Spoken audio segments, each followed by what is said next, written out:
Welcome to 100 TV.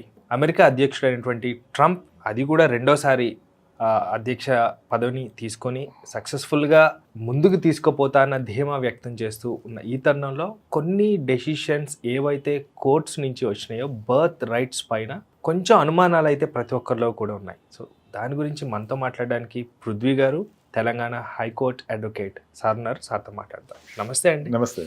So Trump నిర్ణయాలు గురించి ఒక పక్కన అలా పెడితే ఆయన తీసుకున్నటువంటి బర్త్ రైట్స్ ఏవైతే ఉన్నాయో దానికి తీర్పులు కూడా డెసిషన్స్ ఏవైతే కోర్ట్స్ నుంచి వచ్చాయో అది కొంచెం అనుమానాలు ఉన్నాయి సార్. సో దాని గురించి మీరు క్లారిటీ ఇస్తారా? 20th జనవరి ట్రంప్ అధికారంలోకి వచ్చిన తర్వాత తను పెట్టినటువంటి 200 సిగ్నేచర్స్ పెట్టాడు. 200 ఎగ్జిక్యూటివ్ ఆర్డర్స్ తీసుకున్నాడు.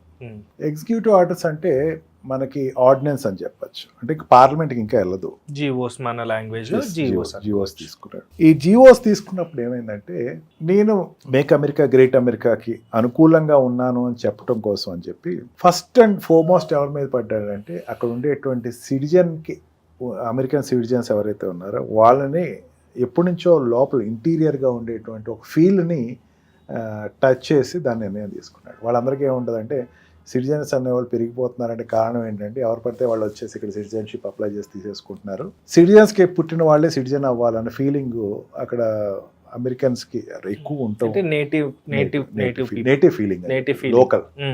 దానిని ప్రోత్సాహంగా ఏం చేశాడంటే, ఎటువంటి పర్మిషన్స్ లేకుండా ఇండియా అమెరికా వచ్చిన వాళ్ళు కానీ, లేకపోతే గ్రీన్ కార్డ్ కానీ, సిటిజన్షిప్ కానీ లేని వాళ్ళు ఎవరైనా సరే, ఎయిదర్ ఆర్ అమ్మాయి కానీ అబ్బాయి కానీ భార్యాభర్తల్లో వాళ్ళ పిల్లలు పుడితే కనుక వాళ్ళకి బర్త్ సిటిజన్షిప్ అనేది ఈ రోజు రద్దు అని చెప్పేసి అన్నాడు.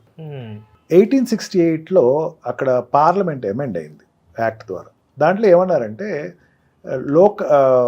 టెరిటోరియల్ సిటిజన్షిప్ అని ఒక బిల్ పాస్ అయింది 14th అమెండ్మెంట్ ప్రకారం. దాంట్లో ఏమంటాడంటే, ఈ టెరిటరీలో కనుక పిల్లలు ఎవరైనా పుడితే కనుక ఆ పిల్లలు అమెరికన్ సిటిజన్స్ అని చెప్పేసి అప్పుడు పార్లమెంట్ పాస్ చేసినటువంటి ఒక రిజల్యూషన్. అంటే ఫర్ ఎగ్జాంపుల్, మన వాళ్ళు ఎవరైనా టూరిస్ట్ వీసాకి వెళ్ళారు అనుకుందాం. టూరిస్ట్ వీసాకి వెళ్ళినప్పుడు అక్కడ ఎవరు పిల్లలు పుట్టారు అనుకుందాం, ఆటోమేటిక్గా వాళ్ళు they will become American citizen. And also education visa మీద వెళ్తాయి కనుక, అంటే మనకి ఇంజనీర్స్ పక్కన పెట్టేయండి, డాక్టర్స్ వెళ్తారు. డాక్టర్స్ దేని మీద వెళ్తారు? MBBS అయిపోయి MS చేయడం కోసం అక్కడికి వెళ్తారు. MS చేయడానికి వాళ్ళ వయసు ఎంత ఉంటుంది? Comes to up to more than 30-35 marriage age. అక్కడికి వెళ్ళి మ్యారేజ్ చేసుకున్నారు. వాళ్ళు ఇంకా స్టూడెంట్ వీసాలోనే ఉన్నాడు, ఎడ్యుకేషన్ వీసాలోనే ఉన్నాడు, అక్కడ మ్యారేజ్ చేసుకున్నాడు. కానీ వాళ్ళ పిల్లలకు కూడా సిటిజన్షిప్ ఇచ్చేసారు. అంటే నువ్వు ఎవరైనా పర్లేదు, నీకు ఇక్కడ అమెరికన్ గడ్డ మీద వచ్చి పిల్లలు పుడితే కనుక వాళ్ళకి బర్త్ సిటిజన్షిప్ ఇచ్చేసామని చెప్పేసి ఒక నిర్ణయం జరిగింది. H1B వీసా మీద వెళ్తారు ఈ సాఫ్ట్వేర్ వాళ్ళు, అక్కడికి వెళ్తున్నారు. జాబ్ వీసా మీద అక్కడికి వెళ్ళిన తర్వాత అక్కడ భార్యని తీసుకెళ్ళినా సరే, విజిటర్ టెంపరీ వీసా మీద అక్కడ పిల్లలు పుడితే కనుక వాళ్ళకి సిటిజన్షిప్ వస్తుంది. ఈ పద్ధతి ఇప్పటివరకు నడుస్తుంది. గ్రీన్ కార్డు ఇప్పుడు ఉండేటువంటి స్లాట్స్ ప్రకారం రావాలంటే మోర్ దాన్ 13 to 14 years పట్టేస్తుంది.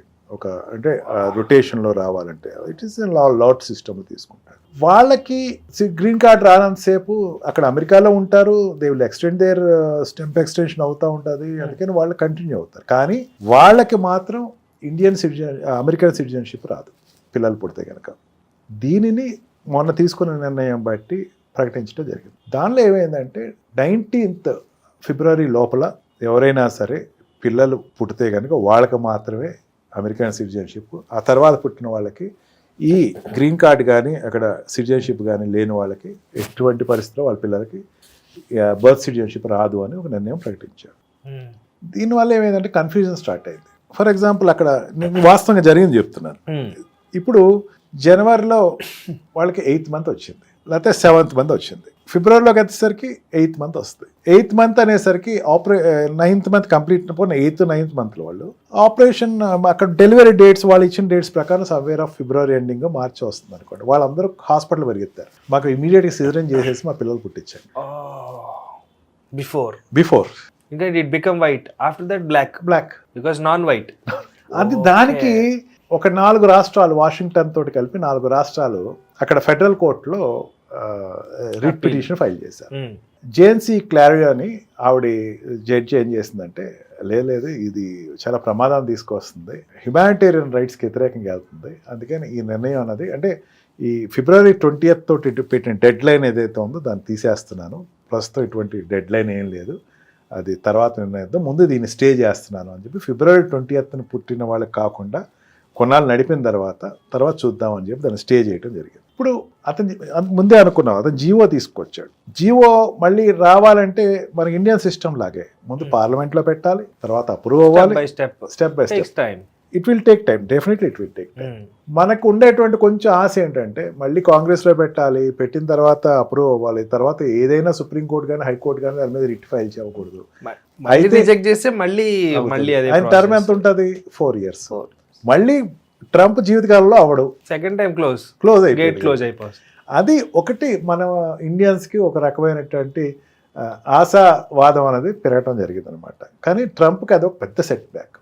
నిర్ణయం తీసుకున్నటువంటి నెక్స్ట్ డే అక్కడ ఫెడరల్ కోర్టు దాన్ని స్టే ఇవ్వటం, ఫాస్ట్ నిర్ణయం తీసుకున్నాడు, ఫాస్ట్గా సెట్ బ్యాక్ వచ్చింది. ఈ ట్రంప్ ఇచ్చిన డిసిషన్ అంటే బర్త్ సిటిజన్షిప్ మీద ఇచ్చినటువంటి నిర్ణయం వల్ల అక్కడ భారతీయులందరికీ చాలా మంచి పాజిటివ్ వైబ్స్ అయితే ప్రస్తుతం వచ్చినాయి. ట్రంప్ని ఇంటర్వ్యూ అడిగినప్పుడు ఏంటి వాట్ ఈస్ దిస్ అంటే, నేను ఫైట్ చేస్తాను, దాని మీద నేను వ్యతిరేకంగా సుప్రీంకోర్టులో వేస్తాను, ఇంటికి వెళ్ళిపోతాడు. అందుకని బర్త్ సిటిజన్షిప్ అనేది కొంచెం కన్ఫ్యూజన్లోకి అయితే వచ్చింది అక్కడ. Okay, thank you sir, thank you so much, thank you viewers.